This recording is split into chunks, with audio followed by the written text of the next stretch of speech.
Salut les Oli, je suis Maître Mo et aujourd'hui je vais partager avec vous 3 astuces, 3 conseils pour donner plus de vie à vos combats, les rendre plus intéressants, des astuces extrêmement simples qui ne vont demander que 2 minutes de réflexion puisque tout est déjà présent dans les règles du jeu Donjons et Dragons 5e édition ou dans Héros et Dragons.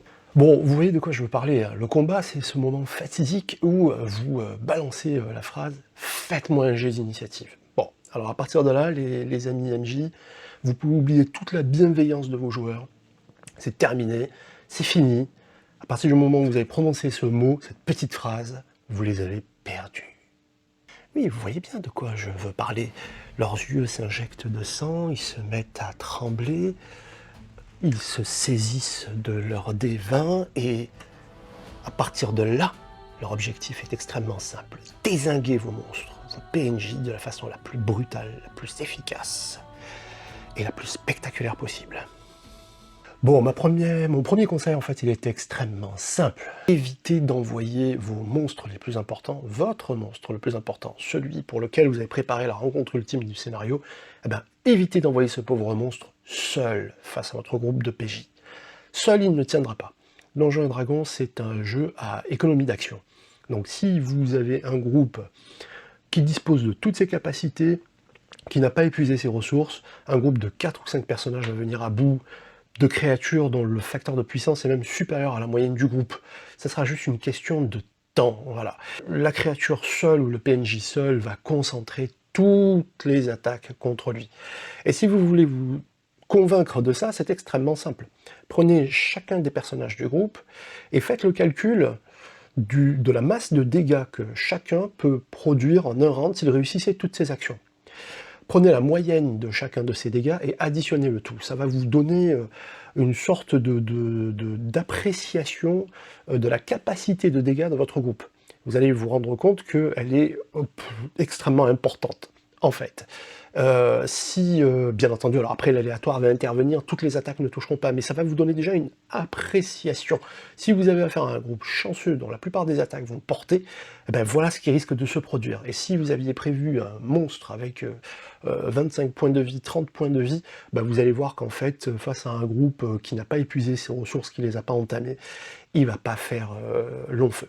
Donc, premier conseil, évitez d'envoyer votre monstre seul. Il faut qu'il y ait des sbires, il faut qu'il y ait des petites créatures qui vont distraire, divertir les joueurs et qui vont les inciter à utiliser leurs capacités et leurs ressources plutôt que de les concentrer pleinement sur le monstre ou le PNJ à abattre.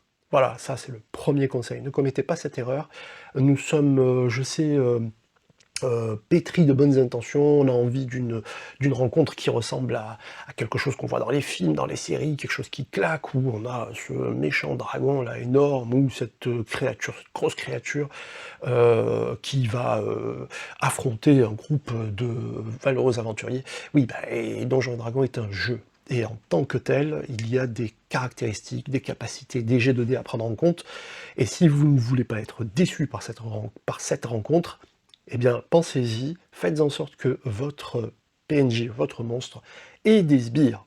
Bon, deuxième astuce, les amis, utilisez les actions spéciales. Page 270-271 du guide du maître, vous avez tout un tas d'actions qui sont à la disposition de vos PNJ, de vos monstres.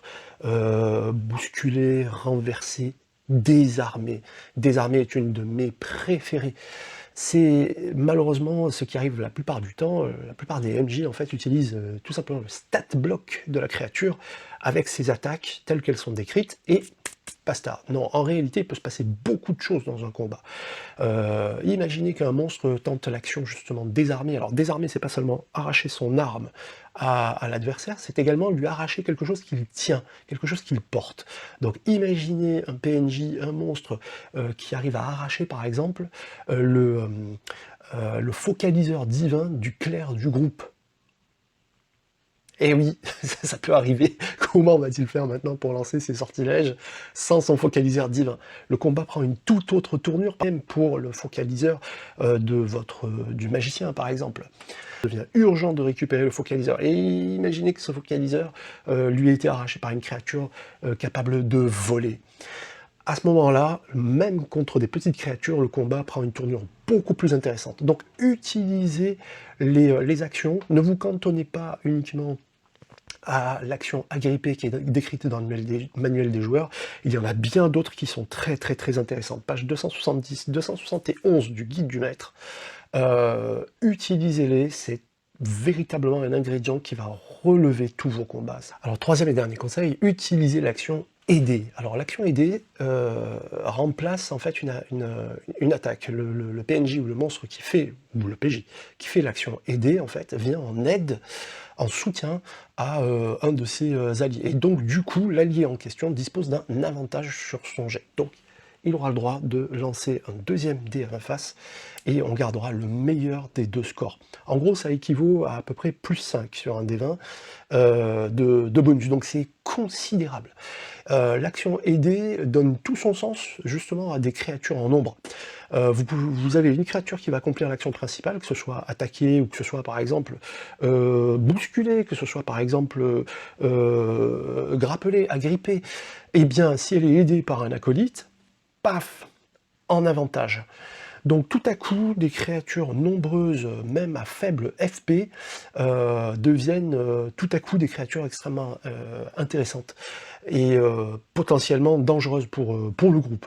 Alors, bien entendu, ça ne durera pas longtemps, parce qu'en fonction du niveau des personnages, ils vont pouvoir utiliser des sortilèges à air d'effet et se débarrasser rapidement de ces créatures-là. Mais en tout cas, pendant un ou deux rounds, et surtout s'il y a eu un round de surprise pour vos PNJ, pour vos monstres, ça va être panique à bord, je vous le garantis.